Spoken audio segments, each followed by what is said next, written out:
कथा है वो संवाद है, काकभूषण जी का संवाद है गरुड़ जी से, शंकर पार्वती संवाद है, याज्ञवल्क और भारद्वाज संवाद है, गोस्वामी जी और संत समाज के भी संवाद है। संवाद समस्याओं के समाधान का मूल आधार है, और इसी संवाद के कारण से तुलसी जी ने वो संवाद ही लिखा। और संवाद के माध्यम से चरित्र को हम आगे ले चलते हैं, किसी चरित्र को, तो राम के उदात्त चरित्र को। इसलिए तुलसी कहते हैं कि पाई न जेहि गति अति पावन, राम भज सुन सठ मना।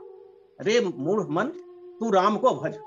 लेकिन ऐसा व्यक्तित्व जिसने राम तत्व को जाना नहीं, राम तत्व को जाना नहीं, सत्य संग संकल्प प्रभु सभा काल बस छोड़, विभीषण ने कहा। राम और हम सब एक चरित्र के माध्यम से जानना चाहेंगे कि प्रत्येक जो जीव का जो मूल भाव है, मूल जो उसका लक्ष्य है, वो लक्ष्य है सच्चित आनंद की प्राप्ति, और उसमें शांति है। तो शांति प्राप्ति होनी चाहिए। तो कैवल्य साधक जितने भी हैं, ये जितने भी बानर भालू है, वो कैवल्य साधन है, साधक है, और उनके माध्यम से जब शांति देवी का पता चल जाता है, और ये तीनों काल में, अतीत में, वर्तमान में और भविष्य में ये घटना घटती रहती है, क्योंकि मोह है वो हमेशा ही शांति को हरण लेता है। ये मोह है, और मोह ही सकल व्याधियों का मूल है। तो इसी व्याधियों के मूल के कारण से जहां पर देवत्व और असुरत्व में जहां पर ये संघर्ष चलता है, दो विरोधी तत्वों में संघर्ष चलता है, और अंत में युद्ध शुरू हो जाता है, और युद्ध किसी के लिए लाभदायक नहीं है। इसलिए राम है। तो राम कौन है? तो राम है एक ऐसा तत्व है, आत्मा रामी जाते। तो राम उस तत्व को हमको समझना पड़ेगा। यहां पर युद्ध की भूमिका चल रही है, और सभी युद्ध के लिए तैयार। इसी चरण को लेते हुए हम आगे बढ़ेंगे। विचार आता है, शांति देवी की खोज हो चुकी है, पता चल गया, लेकिन जब हम शांति की को प्राप्ति करने के लिए पूरे समाज को ले चलेंगे, एक व्यक्ति नहीं, पूरे समाज को ले चलेंगे, न उसमें जाति न धर्म न संप्रदाय, ऐसा नहीं है, समाज को ले चलेंगे, लेकिन वहां पर भी बाधा है। एक बाधा व्यक्तिगत बाधा, और ये पूरे समूह की बाधा है। तो समूह की बाधा क्या है? तो समूह की बाधा यह है, सुरु सुग्रीव लंकापति वीरा, अब के ही विधि तरही जलधि गंभीरा। ये सुंदर कांड है। ये समुद्र को लांघना है, समुद्र को लांघना है। तो समुद्र को लांघना है, तो वहां पर मंत्रणा होती है कि सुग्रीव और लंकापति विभीषण जी, ये अगाध जलराशि समुद्र है। अब समुद्र क्या है? तो समुद्र है पुनप अभिमान सागर भयंकर घोर, दुस्तर अतुल अवगाह दुस्तर अपार। इन अपार है, दुस्तर है तैरने में, ऐसा ये किसका? कुनप अभिमान। तो कुनप अभिमान से तात्पर्य है कि देहाभिमान, कुनप मैंने शरीर, तो शरीर देहाभिमान है, देहाभिमान का समुद्र लहरा रहा है, अगाध उसमें जलराधि है, और उस देहाभिमान समुद्र से घिरे हुए एक जगह है जिसको हम कहते हैं लंका। तो लंका है, और लंका है वो समुद्र देहाभिमान से। और यही हम सबको सोचना पड़ेगा कि वास्तव में ये वपुष ब्रह्मांड सुप्रवृत्त लंका दुर्ग रचित मन धनुज मैं रूपधारी।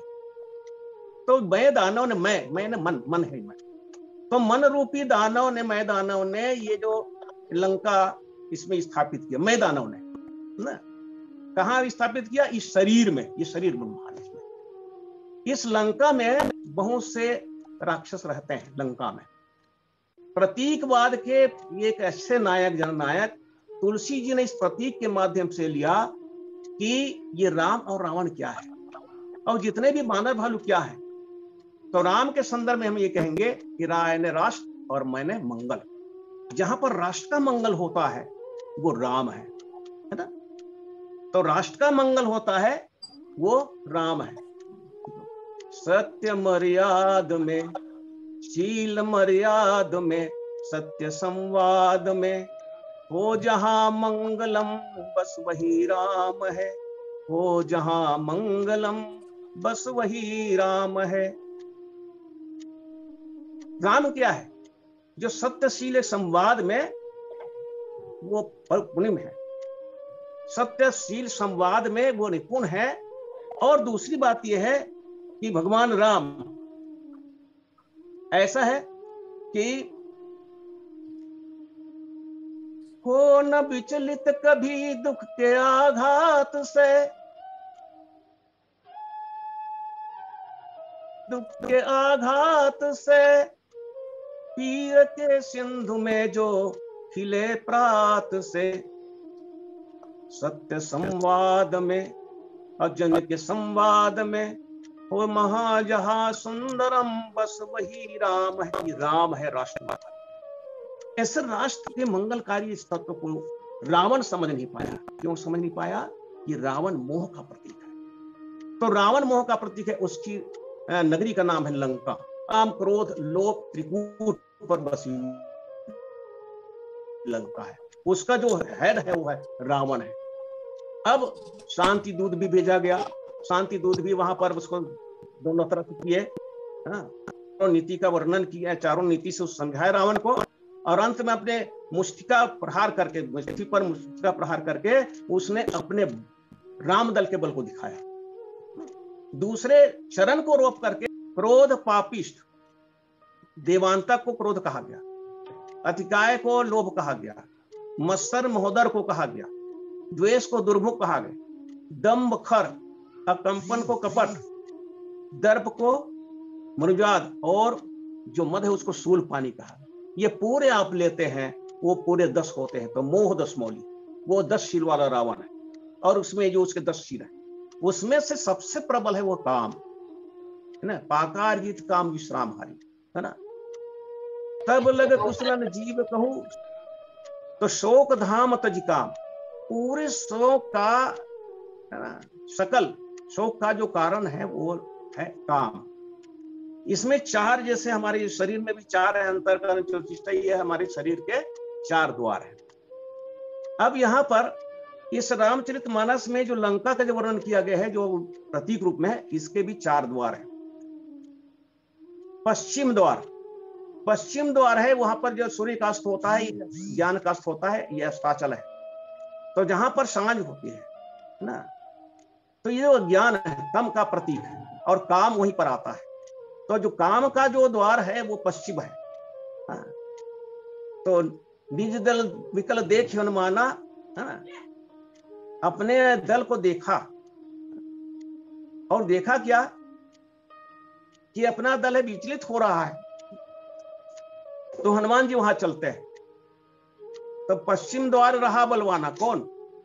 मेघनाथ। मेघनाथ करही लड़ाई, और टूटिन द्वार परम कठिनाई। काम के द्वार को, इसलिए काम को मोह का सबसे प्रबल सेनापति कहा गया।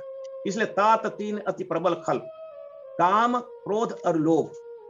वहां पर देखिए काम को पहले लिया। तो काम है वो सबसे शक्तिशाली व्यक्ति है, जिसको हम इंद्रजीत कहते हैं। यहां पर ये 4 7 10 का वर्णन करते हुए तुलसी जी ने कहा कि वो दशीष रावण जिसकी नगरी लंका, उसने 4 ऐसे प्रधान सेनापति को उसमें रखा। पश्चिम द्वार में इंद्रजीत, और वहां पर उसका विरोधी रहा हनुमान जी, क्योंकि हनुमान जी परम वैराग्य हैं, और काम का विरोध, काम का नाश प्रबल वैराग्य के द्वारा ही हो सकता है। तो काम का विरोधी है वो है वैराग्य। और वहां पर मेघनाद है, ये भोग का द्वार है, काम से भोग होगा, ये मन में आता है ना, ये वृत्ति है, ये भोग की वृत्ति है, काम की वृत्ति है, इसको भोग द्वार कहा गया। ये पश्चिम की ओर है, जहां पर मेघनाद लड़ते हैं, और हनुमान जी के वहां पर है ये सेनापति। दूसरे द्वार है दक्षिण का। दूसरे द्वार जो दक्षिण है वो संग्रह का द्वार है। वहां पर अंगद जी है, संग्रह के द्वार में अंगद जी हैं, और वहां पर उनकी जो युद्ध कला दिखती है वो है अतिकाय के साथ। अतिकाय, अतिकाय, लोभ कैसे? लोभ अपारा, अतिकाय, विशाल, उसको वर्णन नहीं कर सकते। तो लोभ की वृत्ति है, वही संग्रह की वृत्ति है। तो लोभ का परम शत्रु कौन है? वो है त्याग। लोभ का परम शत्रु है वह त्याग है। अंगद ऐसा पात्र है जो त्याग का प्रतिमान है, मूर्तिमान त्याग है वो। क्यों? हम देखते हैं कि अंगद जी जैसे है तो नीच नीच रहल सब गृह के सब करिहा, अब पद पंकज बिलो की भव तरिहा, अस कही चरण परेहु प्रभु पाही, अब जनी नाथ कहो गृह जाई। हे नाथ, मुझको जब राज्याभिषेक होता है तो उस समय अंगद जी कहते हैं कि हे नाथ, हम मुझको अपने ही चरणों में रखिए। सब कुछ त्याग दिया उसने। तो जो त्याग है, परम त्यागी है अंगद जी, और उसके माध्यम से मानसकार ने कहा कि वो अतिकाय का प्रबल शत्रु हुआ। तीसरा द्वार है, वो जो तीसरा द्वार है वो पूर्व में, जिसको हम कहते हैं ज्ञान का द्वार है। तो ज्ञान का द्वार है, उस ज्ञान के द्वार में जिसको हम कहेंगे कि ये ज्ञान का द्वार है, वो अहंकार का द्वार है। मन बुद्धि चित्त अहंकार, जहां पर मन में काम आता है, बुद्धि भी विवृत होती है तो लोभ आती है, अब लोभ आता है। और अहंकार, अब अहंग में कार को हटाए तो अहम होता है।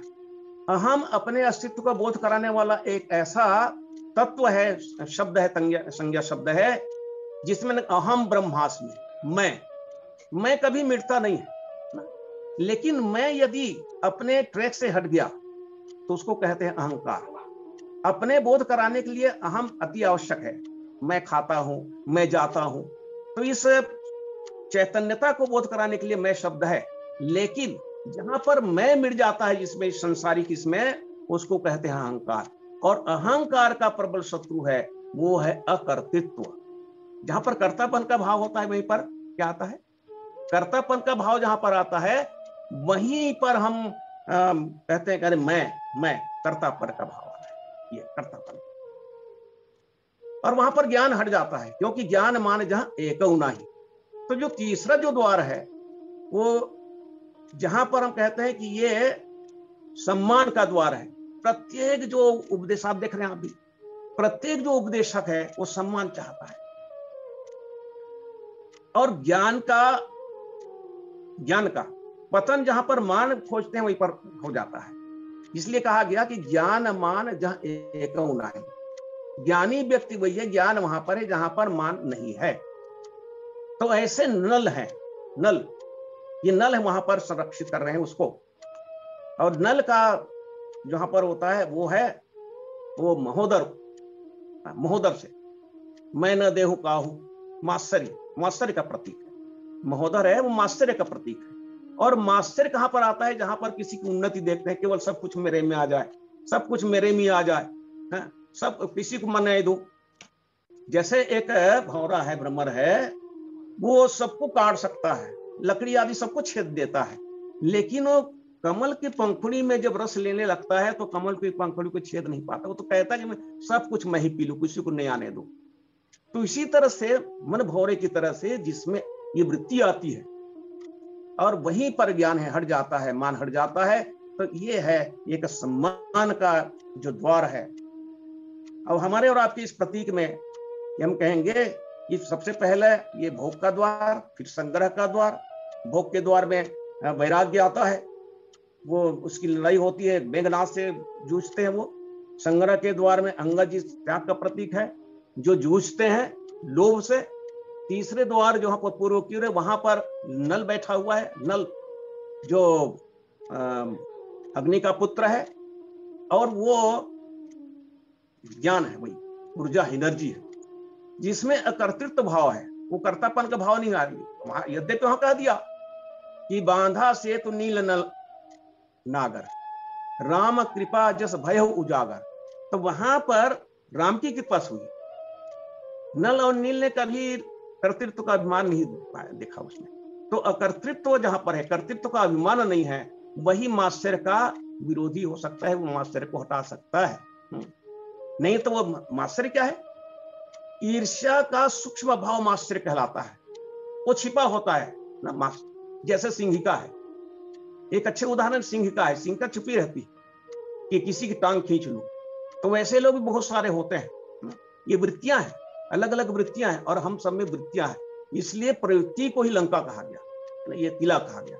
अब इसको तोड़ना है, तो नल के द्वारा वो उसको देखा गया द्वार में। चौथा द्वार है कुबेर, यहाँ पर उत्तर का है, और उत्तर के द्वार में नील है। और नील किसका प्रतीक है? कर्म फल आकांक्षा रहित व्यक्ति का प्रतीक है। इन्हें फलाकांक्षा उसमें नहीं है।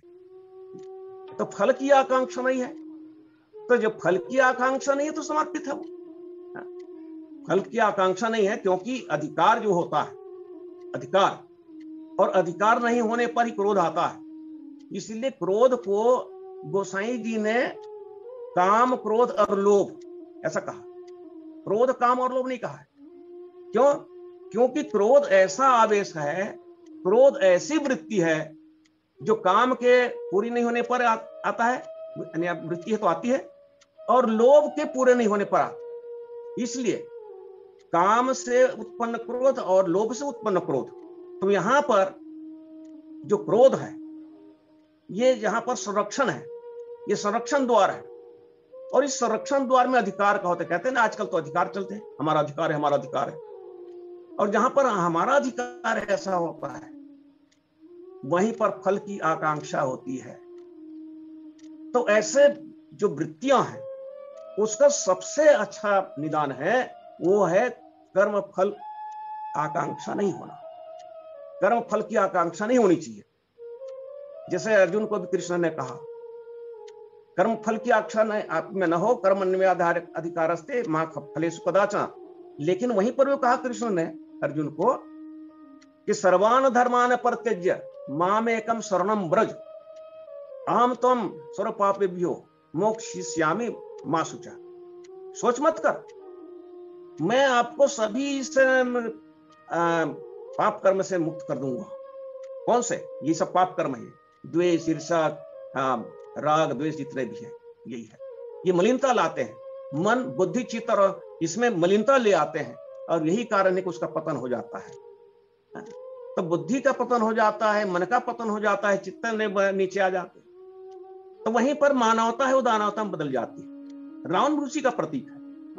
रावण भी मानता नहीं है, वो जानता जरूर है वो, इसलिए हम उसको ज्ञानी नहीं कर सकते। और ये दोनों का इसलिए मैंने चार जो वृत्तियां बताई हमारे अंतःकरण में, आपके अंदर, सबके अंतःकरण में चार वृत्तियां हैं। अभी चार दरवाजे हैं, बड़े कठिनाई से टूटते हैं। ये मोह का साम्राज्य है, और इस मोह के साम्राज्य को तोड़ना है।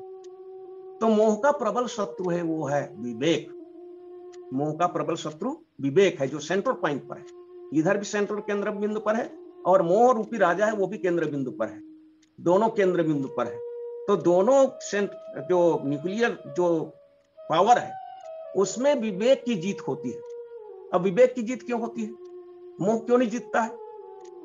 क्योंकि संत है, नीति मत का त्याग नहीं करते, इसलिए उसकी जीत होती है। और विवेक नीति आधारित होता है। अब विवेक से क्या तात्पर्य है? इस संसार के पदार्थों, चाहे वो जीवित हो, अजीवित हो, हम तो पदार्थ हैं, इन पदार्थों की उपयोगिता को ठीक ठीक देखना, जिसको कहते हैं सत्य असत्य निर्णय, ये विवेक है।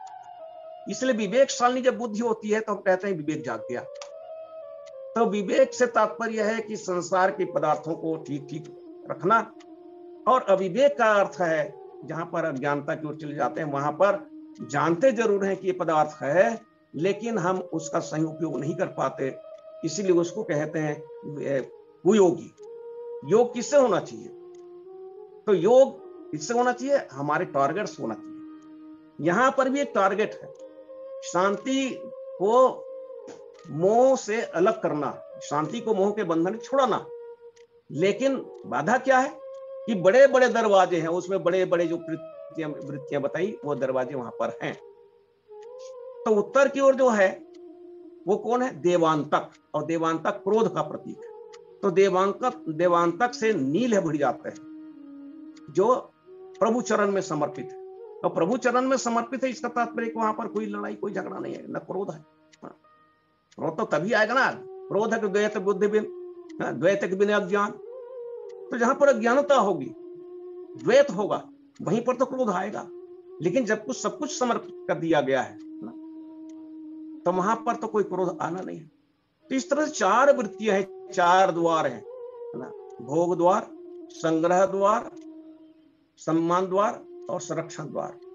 भोग द्वार में काम है, संग्रह द्वार में त्याग है, लोभ है। तो काम की मुठभेड़ होना है वो वैराग्य से। और हनुमान कैसे है?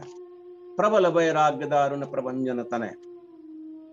तो काम का विरोधी है वो वैराग्य है। अब 2 की लड़ाई है, उसमें एक राजा इधर एक राजा इधर, लड़ाई 2 में है ना, 2 में ही लड़ाई होती है।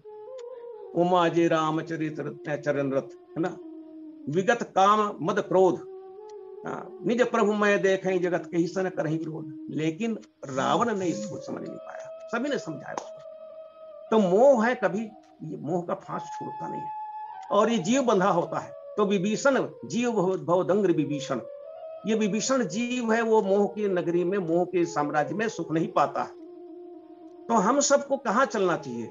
तो मोह के साम्राज्य से हट करके हमको विवेक के साम्राज्य की ओर चलना चाहिए, जहां पर राम प्रताप विषमता कोई। तो साम्यवाद के जो नींव है वो राम प्रताप है ना, प्रेम का साम्राज्य है। इसीलिए पार्टी बदलना कहा, ये सरकार को बदलना, ये राजद्रोह नहीं होता है। क्योंकि यदि सरकार नीति विरुद्ध चल रही है ना, तो वहां पर उसको बदलना यथेष्ट है।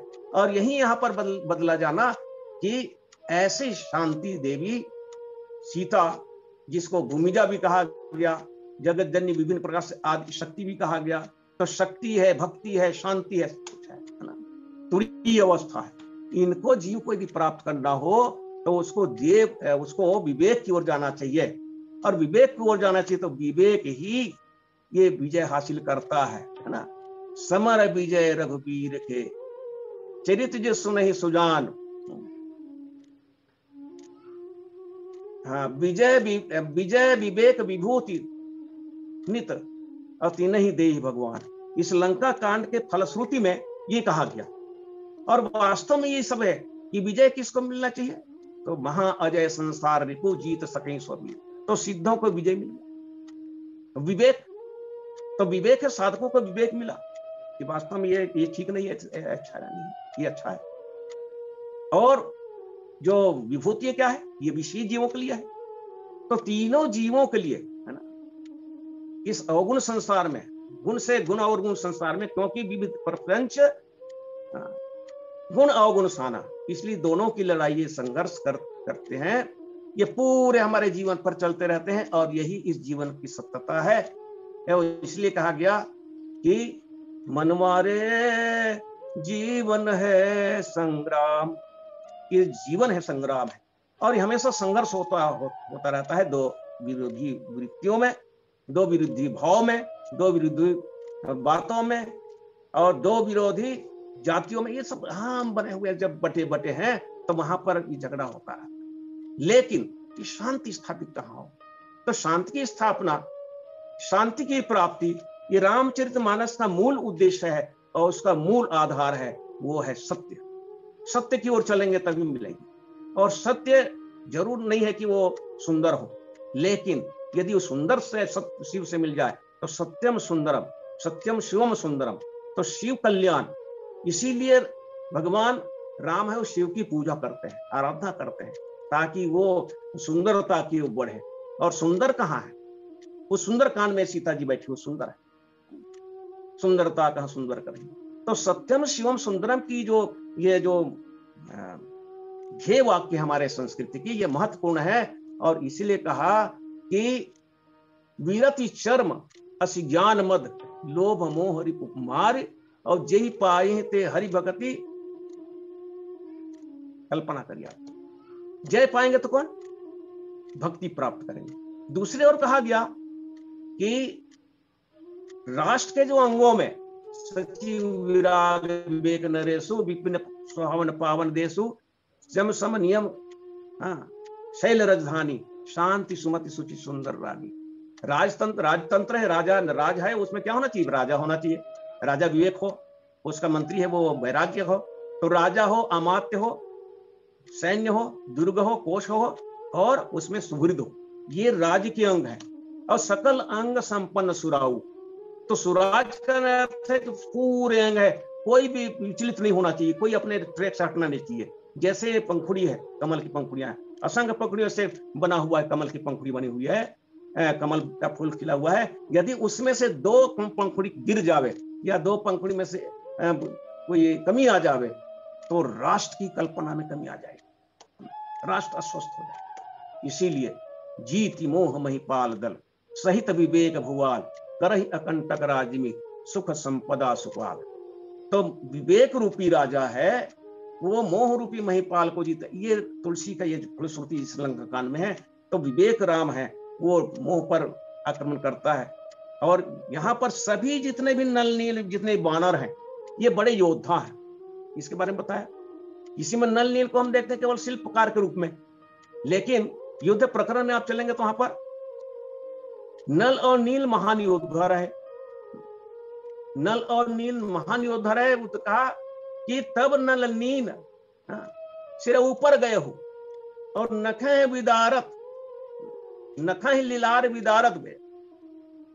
अब बंदर के स्वभाव देखिए, ये जितने पराक्रमी रावण के सिर पर चढ़ गए और उसके मस्तिष्क को खोजने लगे कि तुम्हारे पास ज्ञान है कि नहीं है, ये भूसा भरा हुआ है। ये दिखाता क्या है कि रावण के सिर पर से खोज रहे हैं कि इसमें ज्ञान है कि नहीं, विचार है कि नहीं, लेकिन रावण विचारवान नहीं बना। इस तरह से चारों घाटों, चारों द्वार को तोड़ने के लिए भगवान राम ने जो बात कही और मंत्रियों ने सलाह दी, इसी प्रकार से हमारा जो शरीर है, आपका शरीर है, ये भी एक लंका है। यदि इसमें मोह का साम्राज्य है तो लंका बन गए। इसलिए इसे को यदि आप बनाते हैं, मोह का साम्राज्य बनाते हैं, तो वहां पर ये मोह का है, जिसमें रावण है, हमेशा शांति ग्रहण करते रहेंगे। और इस तरह से ये चारों द्वारों को तोड़ने के बाद ये लोग प्रवेश करते हैं। सबसे पहले प्रवेश करते हैं लोग, दक्षिण का द्वार टूटता है, फिर पूर्व का द्वार, पश्चिम द्वार रहा बलवाना, पश्चिम का द्वार अंतिम में टूटता है, क्योंकि वो बहुत ही टूटने द्वार परम कठिनाई, क्योंकि काम का द्वार है। और इस तरह से आप सभी गुरुजनों को सादर नमन करते हुए मैं वाणी को यहीं पर विराम देता हूं। आप सबको धन्यवाद।